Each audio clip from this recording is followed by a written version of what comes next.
খাবারের একঘেয়েমি তো দূর করার জন্য আমি কাউসার সবসময় চেষ্টা করি রান্নাবান্নার নতুন রেসিপি শেয়ার করার।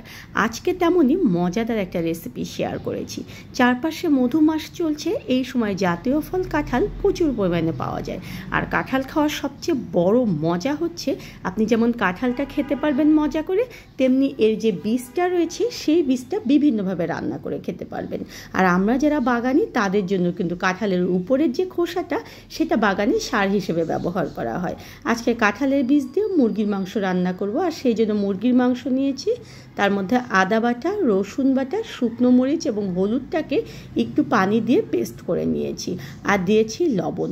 আমি লবণ এবং ঝাল সবসময় বলি যে নিজের টেস্ট অনুযায়ী ব্যবহার করবেন।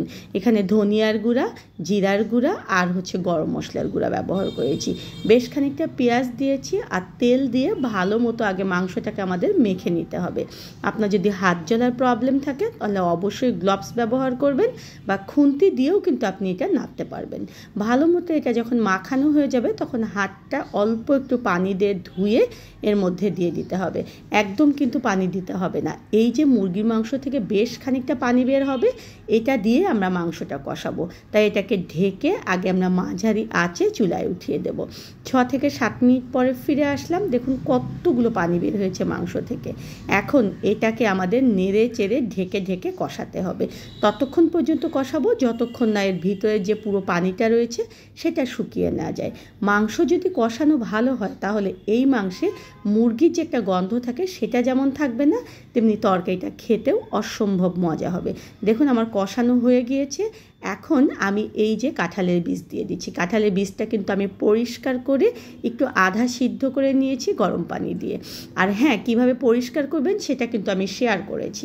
ভালো মতো কষানোর পরে এখানে গরম পানি দিয়ে দিচ্ছি ঝোলের জন্য।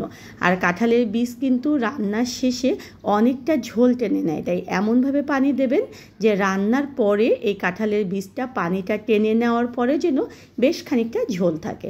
এখন এটাকে ঢেকে দিতে হবে, বীজটা এবং মাংসটা যেন ভালো মতো সিদ্ধ হয়। মাংস সিদ্ধ হয়েছে কিনা কিভাবে বুঝবেন? দেখুন যে রানটা এরকম ফেটে যাবে। এখন এটাকে আমরা আলাদা পাত্রে ঢেলে নিয়ে এই কড়াইয়ের মধ্যে কিছুটা দেখুন যে সরিষার তেল দিয়ে দিচ্ছি।